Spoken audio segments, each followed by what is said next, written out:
Hello, everyone. David here. Welcome back to the DGR podcast. I hope you're all doing well. I have a little bit of a bonus episode, you could call it today.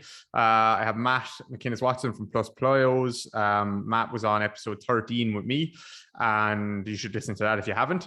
All about plyometrics. And we have been chatting a little bit after that episode. Kind of stayed in contact with Matt, and he asked me to have a little bit of a chat, just kind of a business chat with him one day, and we were chatting about social media. And since then, he's made a lot of progress. And I don't mean this as in he's made a lot of progress because of what I told him. I just mean he's made a lot of progress on Instagram. And I wanted to get him back on to tell me why he has done so much better than me since then. So we've kind of been chatting. He challenged me a few days ago. We were talking about like reels and stuff like that, and he wrote to me. We're just chatting on DM, and he said you should do like the reel that I had already done. You should do a reel every day for the next 10 days and see what happens. So I said, okay, you have to do that as well. So we're both going to do a reel every day for 10 days, starting from today, starting from the day this podcast is released.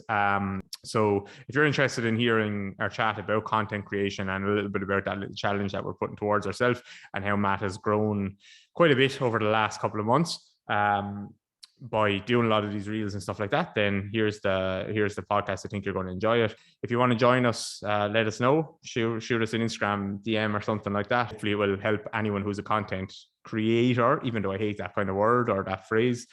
But yeah, hopefully we'll all learn a thing or two together. So here's the episode, and I'll talk to you guys soon. And you're going to enlighten us on your Instagram growth. Hang on, I need to press my on-air sign. Now we know we're on. We're on. Now we're on. That's the signal. Matt, welcome back. You're my first return guest. I feel privileged. Thank you ever so much for having me back on. You should. I'm not going to follow like any podcasting rules. I just like literally talk about whatever the hell I want to talk about, whoever I want to talk to, whenever. That's obviously if they'll come on. But yeah, it's I very much move towards that mindset. I was of that mindset, and even more now I'm like, nah, I'm just going to do whatever I want. So, yeah. And I think once you get people liking the way that you're like, you know what I mean, they'll start to understand your persona and stuff. If they like it, then they're going to stick around. I think it doesn't always have to be a specific line of content. So yeah, I think so. And people can skip episodes if they want. So we're going to chat about right. So a couple of months ago, I don't know when it was, we had a kind of a businessy chat, and we were talking about your Instagram a bit more so. And I think you're at 5K followers then. Yeah. And now you're at what? Just over 19, I think. Oh yeah? I think, yeah. Yeah, 19.2. So you've done well, man. Yeah, it's been exponential recently. It's interesting how it starts to move. Like there's definitely thresholds, I think, where things will start to really take off. So I'm intrigued to see when the next kind of bump is. Although I will say that I don't feel like it's actually slowed down particularly just yet. Maybe it might get close to 25 over the next few months if I continue to do what I'm doing. But yeah, I'd be intrigued to see, because I feel like once you start moving past like 5, 6, 7,000, if your work is continually kind of propelling you up the algorithms, then it seems to be pretty steep. And actually, a guy called Jason Fairheller, it was really funny because before 2022, he was very similar in terms of the sort of content that he produced, a lot of like fast, dynamic, like plyometric power and speed stuff, and was around like 4K, similar to what I was. And I spoke to him the other day. He has a podcast, and I said, I'd love to come back on, sort of thing. And I looked at his Instagram. I was like, dude, you're on like 18K. What happened? He was like, I gained like 10,000 followers in like a month. And he said Conor McGregor followed him and liked one of his posts. Yeah. Like, how does that happen? He's like, obviously things have started to click together with the profile, and it's just getting thrown out to so many more people. And it seems like consistency has seemed to have been the real strong part to building that following. So yeah, it's been really interesting. Have you noticed your business improve alongside that? Yeah, absolutely. So I think the big shift happened to come with, I released a short course, which was April time. And in and around that time, it seemed to start to shift anyway. And I think that really kind of propelled it on. And in terms of my followers, and then with that, the trajectory of subscribers for our membership really catapulted. They kind of doubled. And they've kind of started to stall off now. But it's been interesting tracking what's happened with followers in relevance with, you can play with like the kind of numbers that you're getting in a subscription model alongside the followers that you get. So I try to work out like a percentage and whether that's moving with the flow of what I'm doing on social media with my marketing. So yeah, it's been interesting to track that stuff. And you know, you get ebbs and flows and stuff, but it might kick on, then you'll just get 10 in a couple of days. So yeah, it's been interesting. And obviously I just have a subscription model. So I'd be intrigued to see what that's like when you're selling maybe just one-off sales. Yeah, it's going to be a nice little test I'm going to try over the summer to put something out that and just see how that moves and whether that has a better correlation with followers that might not necessarily be that sold into maybe what I'm trying to sell, but more interested in just learning a little bit here and there. Yeah, so it's so interesting. So many things you can look at. I think we have 44,000 followers now, right? We haven't grown.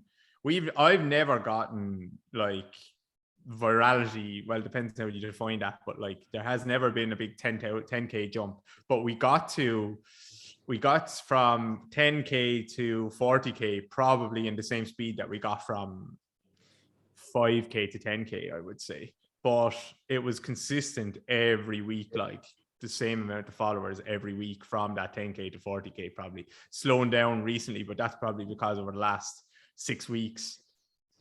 Where are we now? July. June, certainly I got married and we had like pre-planned content. It wasn't as good and all that stuff. And it was content that I was putting on. It was kind of made for other platforms, like clips from the membership site. And that's thrown up there as well.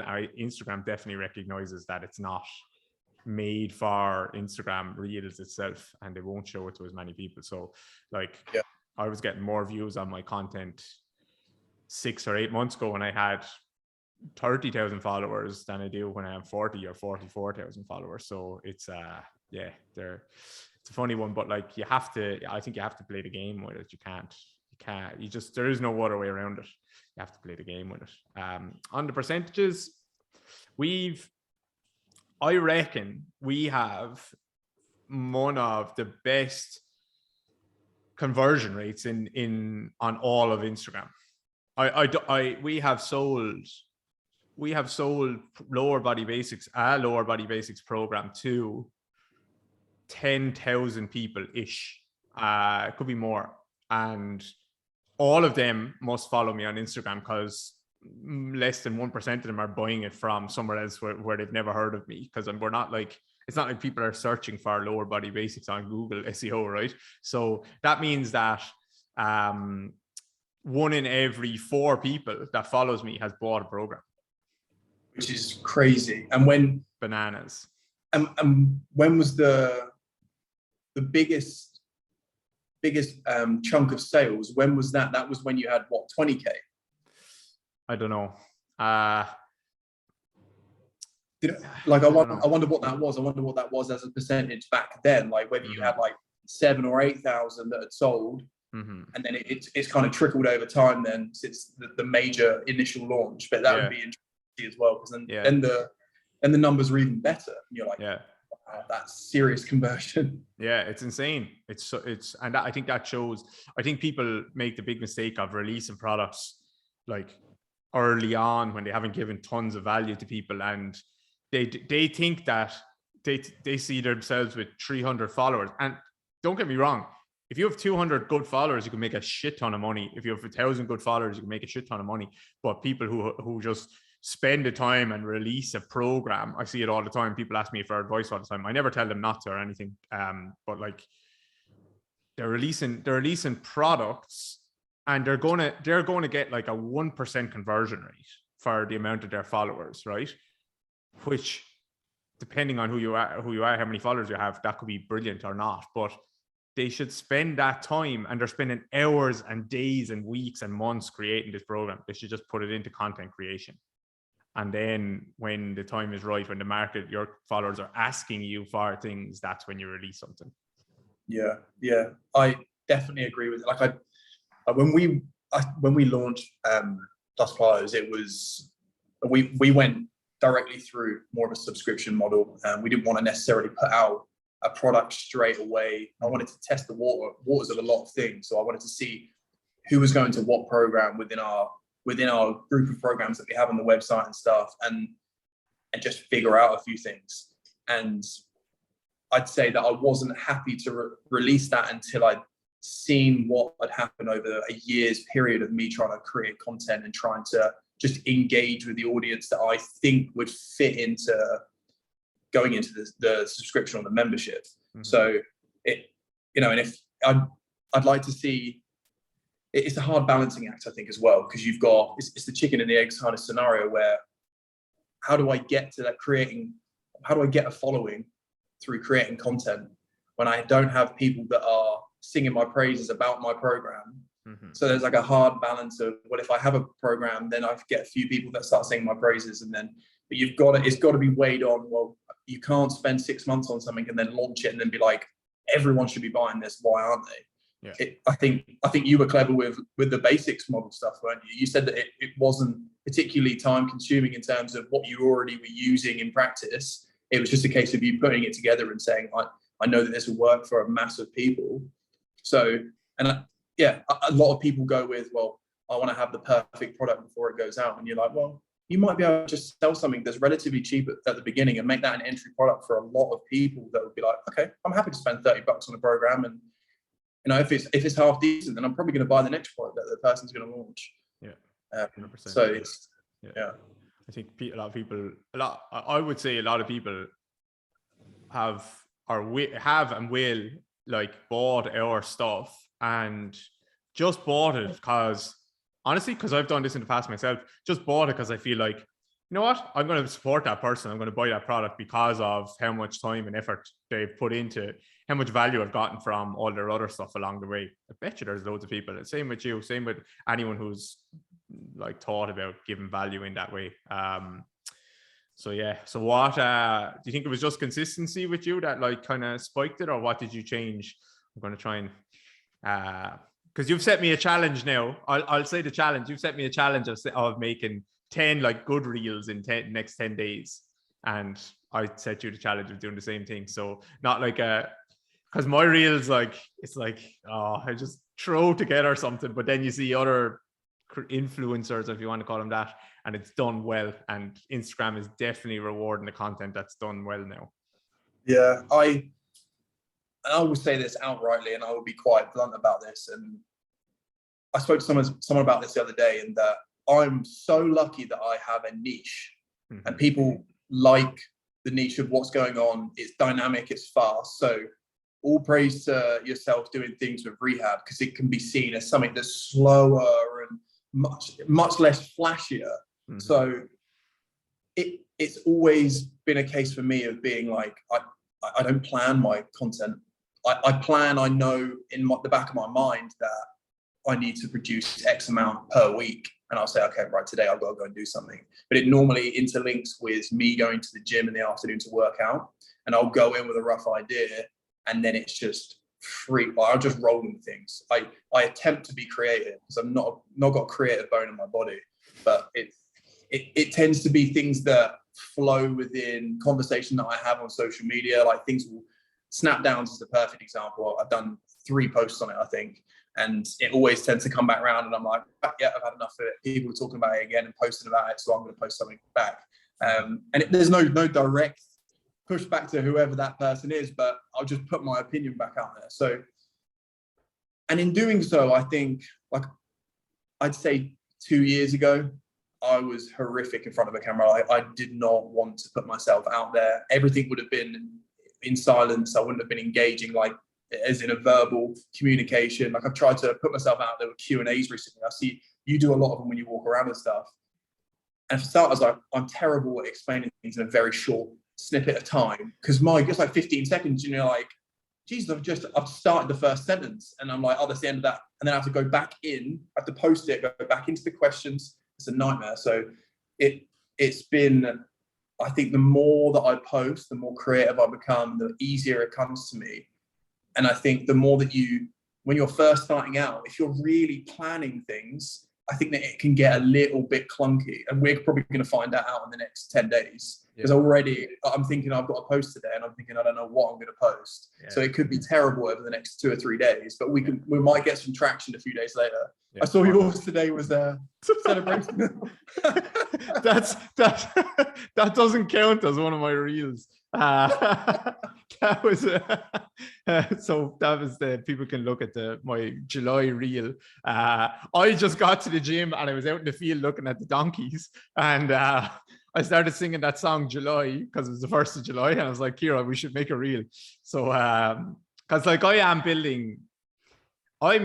made for probably 2021, I was so hard against a personal brand type of thing. I was like, we're a business, we're all these things, and like David Gray Rehab needs to be more than me. Sorry, I have a sneeze coming. And I still act and feel and want that to be the case. But also I actually have embraced the personal brand. And by that, I just mean, I just put up shit, like I'm saying about the podcast, I just do shit that I'm interested in. And I enjoy it and I have fun with it. And people who like me are probably gonna like it. And if they don't, they don't, you know. But what you're saying about the stories and stuff is interesting. And that comes from school, because we have, and definitely you as like an academic, you have, when you're writing a thesis, a dissertation or whatever, it's like, okay, in college, an essay, it has to be a minimum of 20,000 words. 10,000 words, 5,000 words. There's always a minimum word count. And we speak in that way. We don't speak in that way. We don't converse in that way. But when you're rewarded in school for writing a story or telling a story in that way. And actually in the real life, you're rewarded for using the least amount of words possible. It's same in your writing. If you're sending out emails to people, newsletters, Instagram, TikTok, you have to chop out between 30 and 80% of your words, get rid of them and make it as precise, concise as possible without it becoming a robotic. Like Kira was saying to me, maybe you should use like a teleprompter for some of my intros for the podcast. She was like, it could be much more concise and precise. And I was like, yes, but it becomes robotic. So it's like it's a to and fro between that. But yeah, we're now rewarded for getting a message across in 10 seconds, not in 20,000 words. Absolutely. And I think the worst part about it is that the way that you're taught within education as well is to have justification for things, is to have evidence behind what you're trying to convey. It's really difficult to then flip that on its head. Like you could say, oh, well, if you're involved in the coaching world, it's very different. Everything should be short, snappy. And you're like, all right, great. But hopefully the person that I'm coaching has a relationship with me and they know and understand what that means. But to someone that's never met me online and that maybe this is the first time they're ever seeing my post, well, because I've said something in a very basic way, do they now think that I'm like my knowledge is too basic for them? Mm-hmm. So it's really quite difficult to have like a happy medium of stuff. Like I put up a reel yesterday and I started to create it, and then I realized that it was like 5 seconds long, and I was like, no one can read like 5 sentences in that amount of time. I know you can pause it and stuff, but like people don't want that. So I was like, right, well, I have to get rid of like 90% of what I've said there. It was like, do this rehab. It's great. Like that's pretty much as good as it got. Mm-hmm. So mm-hmm. It's super difficult personally for me. Like I really struggle with it, and I just need to do more of it. It's become more and more about that. And I think if you start to build like you say, a persona that's able to move between both types of media, where you're able to sit on a podcast and chat and bring about your personality more as alongside like snappy things. You can have an Instagram account where you don't talk at all. Mm-hmm. You just make it all about what you're able to show visually, and people can pick up from that, and then you can write in the comments. You know, you've got to find your voice online, or your whatever you're trying to sell. Yeah, whatever you're trying to create. 100%. Yeah, it's like a sales funnel. Like, I think of some of them reels as Instagram hopefully is going to show them to people who don't follow you as well, and then they are going to click follow, and then you have a chance to engage them in a different way, where like that's the top of the funnel. Yeah, they've just come in, and then you're starting to show them and educate them a little bit more and say, I am a little bit of an authority on this stuff. But you can't try and do all of those things in one post, or it's just going to get lost, you know. So yeah, I do start to, like, I wonder now the direction of things. Like my wife complained the other day, or a couple of weeks ago. She was like, my Instagram's turned into TikTok. Like when I flick through, it moves from one post to the other, but mine hasn't changed. So I was like, that's weird. And it's like, is it now, are we going straight down the end of like, everything's going to be short content? We've got rid of Instagram TV. Like, is it just going to be short, snappy stuff? I think so. It's intriguing to see. I think so. It's certainly like what Instagram have done in terms of my engagement has been like, it's gone through the floor if I don't do that. And it doesn't suit us, but I don't whinge about it. It's just like, it is what it is. Mine needs to be better, not anything else. So yeah, it's just trying to find that balance between just becoming another person who's like dancing on Instagram or something like that, and actually showing your value, which is tricky. But yeah, short content, I find it hard to see how the longer form stuff is going to survive. That's why we have the podcast now. Yeah. You know? It's I wonder why don't Instagram have a podcast platform? That intrigues me.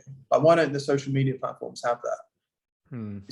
It's interesting why they don't. Maybe it is all about, they know what the brain likes and what it moves most quickly to. So I wonder if they're looking at the generations below us. They're looking at under 20s and saying, this is the generation that we're feeding towards. Do they listen to podcasts as much as guys from 25 to 45? Yeah, probably not. No, it's all, they want you on their platform 150 times a day. Yeah, you know, rather than one 30 or 45 minute stint, I think. So right, so what's the plan? What's the plan for this challenge? What are the parameters here? So every day, when does it start? Has it started already, or are we going to give people a chance to join in with us? I'll post this. What day is today? Friday. I'll post this podcast tomorrow, Saturday, which is Saturday the 2nd of July. Okay, right, we'll start from tomorrow then. So anything come before tomorrow, the 10 days starts tomorrow. All right, cool. We'll put a tag in it. We'll just put a 10-day reel challenge, something like that. Okay, keep it simple, put it in the show notes, and we'll run from there. Okay. And I think, like I said to you, because I thought the last couple of reels that you did, I thought that they were, because you had like a neat like subtitle underneath them, which I thought looked good in terms of the placement of it. You were flicking between different, it was pleasing on the eye. Like the scenarios that you were like flicking between, I think that it straight away, like I didn't even need to listen or read anything. Straight away I was like, oh, okay, now I want to look at this. Mm-hmm. And that's why I said to you, you need to test the waters of this. This is like a 10-day challenge for you to try more of those reels. Mm-hmm. And it can be the same for the guys that are listening to this. Like, use this as an opportunity. If you've had a post before, wonder why, like figure out why that hit so well. Try and manipulate what you're doing with a post into a similar scenario as to what you created before. So like mine was to use layout and to use multiple videos on the screen at once. And I did one yesterday and it sank a little bit. It wasn't particularly great. But I will say this, I've given myself the curse by doing that, because there's something going wrong with layout on Reels at the moment anyway, because every time I post, like I'm changing all the video sizes and I put it together and then it's like really separated, or it's... Oh, you made that. You made that on Instagram Reels, did you? Make it on Instagram Reels. You click layout, add the videos, you can scale it in, scale it out. And I'm using old footage as well. So, you know, you're digging into your... Honestly, it took me an hour and a half to make that yesterday. And it sank a little bit. Yeah. But we'll see. but you don't think of it as syncing in terms of, obviously you can learn stuff from it, but at the same time, it's still setting you up for another post, because like if you didn't post that, then Instagram, your next post will probably sync, because I think of social media like a TV show. You can't turn it off. If you think about if you're using social media for your business, you cannot turn off that TV show. There needs to be a new episode every single day. That's it. Yeah, I agree. And it's kind of like it has like an undulation, but it continues to rise. Like you'll get one that will be great, and then it picks up again and drops down and picks up again. But it's like you say, it has too much of a tail off, and then you're having to rebuild up that.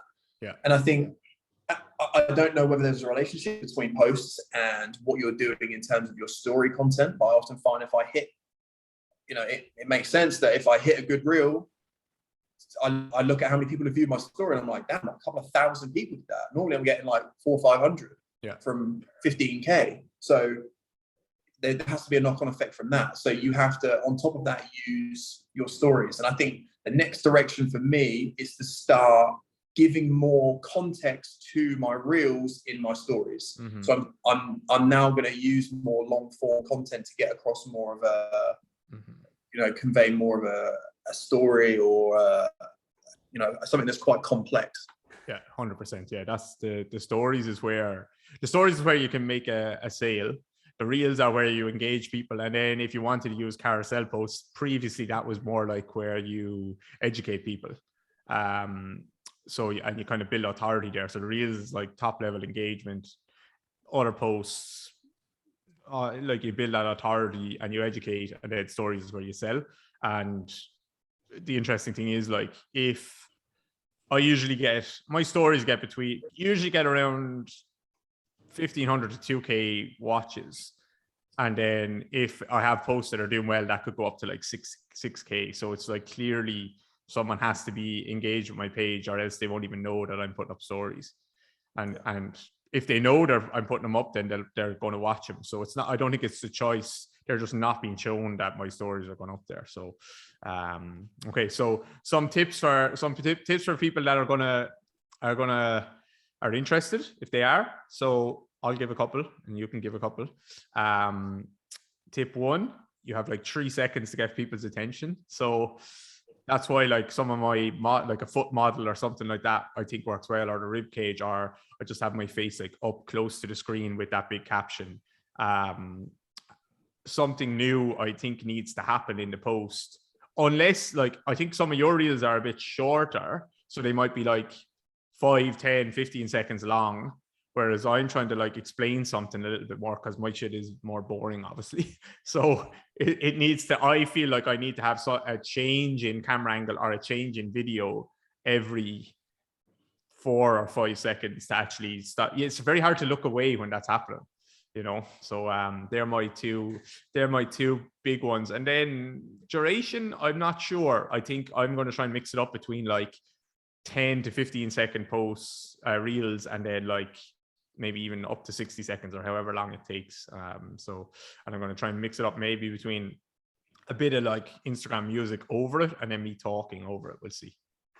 Yeah. I think one of my biggest ones that I've not realized I was doing was with, if you are, especially if you're in the sport and you're in dynamic movement, or you're filming lifts or whatever it might be, and it's moving between multiple clips, you have to make sure that they are relatively similar every time. Like if they're all 2 seconds long, don't have one that's 2 seconds and one that's 4 seconds, because you'll be surprised how much more engaged your eyes stay to that, and how much more it's kind of, your eyes aesthetically look at that and think, oh, that works.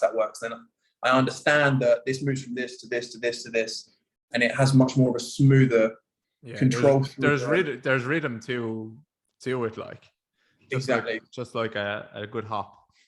Exactly. So yeah, if you're filming content, make sure that it is, especially if you're just showing movement or something, just piece it all together. The main bulk of things, you could have something that's slightly different at the beginning and slightly different at the end, but when you're moving them between those movements, you've got to keep some continuity between them. And don't worry about, you can use the same movement, just film it in 3 different angles. Like that builds content. It doesn't have to be 5 different movements. It can be something different from a different angle, because it gives people something else to look at. I'm finding more and more that the more hip hoppy new era of music just thrusts things up so much higher. It really does. It doesn't even matter if it's instrumental. They're really similar. Yeah. Anytime I put like any old school classic rock things on there, people just like, no. Yeah. So yeah, it might be something that I like, but I just don't think that it engages younger, especially younger athletes. I know. Sometimes I'm still like, oh, fuck it though. I put up like the shit of music that I put up like, I always put up like Frozen songs on my reels, or like Take That and stuff like that. Cause I like, I'm watching that and loving it. And then, you know, it's just, I think the Instagram reel music, but then again, like, so I think your followers, who are your followers, maybe appreciate some of that. But you just won't get as many views on it. I've got too much of a love for Michael Jackson. I was playing loads of MJ tunes for a while, and I thought I just need to change this up. And I changed it up, I think, and put together a post, and it quadrupled what I'd got in the previous one. And I was like, those posts weren't that different. Was it literally the music? Yeah. Like some song from 1985, like apart from Kate Bush, like no one else. No one else cares about older stuff. So yeah, those 2 are super important. And my wife actually digs at me for certain things like that. She'll like she's like, I like your stuff all the time, but I never actually watch any of it. I'll just watch it in silence and be like, okay, that moves nicely, or something like that. Or she's like, no, that song's crap. And I'm like, all right, cool. So like little things like that. I don't have an eye. So as soon as I start to just think about it in a little bit more, I just think more a film-based mind and a video editor's mind. I think I'm waiting for there to be a much better editing platform for Instagram. Like, I think that people that are trying to create regular content, it needs to get better, because it's pretty poor. Like, you're dragging stuff into Instagram all the time. Like, I feel like you'd be able to upload like 100 videos and then just pick from Instagram, chop and change it within Instagram. Maybe it won't ever get to that, but that's what people are doing though. That's any of the big accounts, like with video editors, that's what they're doing. They're doing it on Final Cut Pro or whatever it is. And that's where their video editor, and they're doing their captions elsewhere, and they're just putting it into reels and putting music over it. That's it. Yeah. It's, you know, and for me, like I use Final Cut a little bit, use it for our programs. I don't have the skills to do that, and I'm not sitting there on YouTube learning tutorials when I could just be making content on an iPhone. Yeah, but I'll also say as well that if you've got an iPhone, like, don't worry that you're thinking that it's going to be some terrible quality, because we made all of our programs on an iPhone 7, and it is, and I post 90% of that content that I use for those programs on my Instagram, and it still works really well. Yeah, same, 100%. Okay, that's the plan. So we're going to go for a 10-day challenge of 10 reels from July the 2nd. And I think everyone's aim should be to focus on one direction of what they're trying to do. You know, they should have maybe a set thing that they're going to play with, whether it's, you know, having captions and everything that they put on, talking over the top of everything, or not talking. Have one focus and try and go with it and try and stay true to it. And then if it's absolute shit show after 10 days, you know that that's not great content. So you've learned something from it. If it hits, then just roll with it, continue it. Like, I would have that form of content every single week for the next 10 weeks after that. Just one of those. You could chuck something else up there alongside it a few days after. But I think it's got to be, you've got to understand that it's a learning. Not a lot of people think about that, their posts. They just start to post and then think, oh, it's not really hitting that well. But you've got to learn. You know, exactly the same way you treat an athlete. You know, if something 100%. Works, go with it. 100%. Okay. My reel today has 4,700 plays. My reel yesterday has 7.5, which should have been better. My reel before that is 33, and then 15. And then your one. 33 is nice. Yeah, before it was all like minimum of 30. Your ones Yeah. are, you're at 9, 11 and a half, 45 and a half, 34 and a half, 52 and a half, Yeah. 22. Okay, cool. Yours are better than It's mine. it's my ones that are a little bit further down. That's for the ones that I'm like, I need to learn what I did then. I've got some that are 280, 200, 787. Yeah. I got my big 1.4 mil. Yeah. Just the stars aligned on that day. I don't know.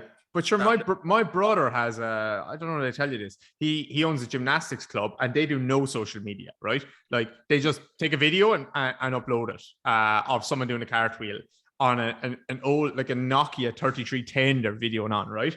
And he has like 100 followers probably, or 200 followers or something like that. And they don't sell anything online, so he has no incentive to do it. But he sends me a screenshot of his reel with like 700,000 plays on it, and it's a kid doing a handstand to a forward roll, and like there's the worst music ever on it, and it's the video takes up like a third of the area where it actually should. And he's like, what the hell is going on here? And now every like week he sends me another screenshot and it's like 1 million views, 1.5 million views or whatever. And I have no idea why. So for some reason that video just hit. Just one day, yeah, it just worked, just clicked. Someone, I don't know about Instagram enough, but do you know if it comes across a big account and they like it, does that really traject things up? Does that really push things up in the algorithms? Do you know if they have like power through the algorithms? I'm sure they do. Yeah.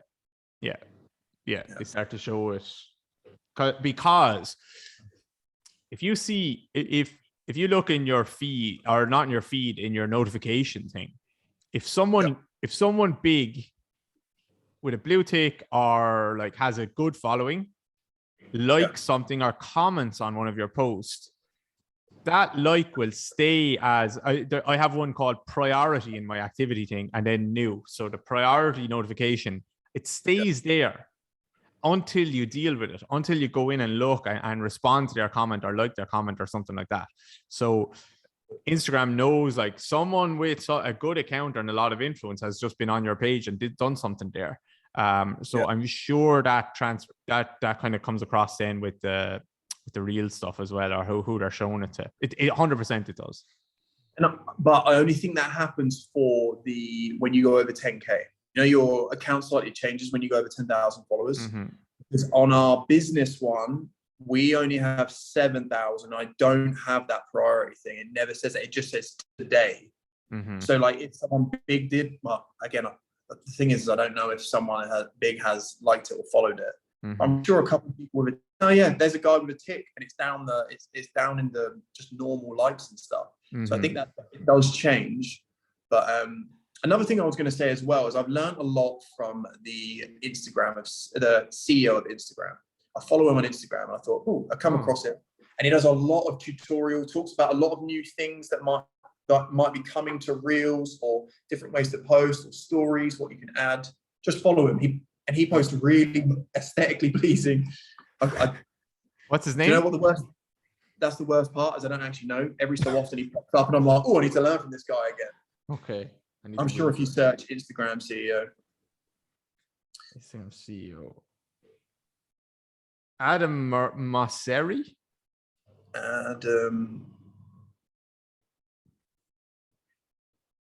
At Mosseri. Yeah. Head of Instagram. There you go. Yeah, he posts some nice bits, and does teach you quite a few things as you go through things. So, and he's posting, I think, directly from like the offices. If you scroll back, I think he's posting from home and stuff. So it's interesting. Yeah, his content looks good. Exactly. It has to be, right? I wonder would he edit my videos? I have a budget of €10 a video. Okay, cool. Okay. Okay. Thanks, man. Well done. Good job. Appreciate it. I will. Always good to come on. Let's see how we go. And Yeah, best wishes to. We might check back in. If I do better than you, we'll check back in. If not, you're not coming back on. You're not coming back on again. Yeah. All right, man. Take care. All right, appreciate it.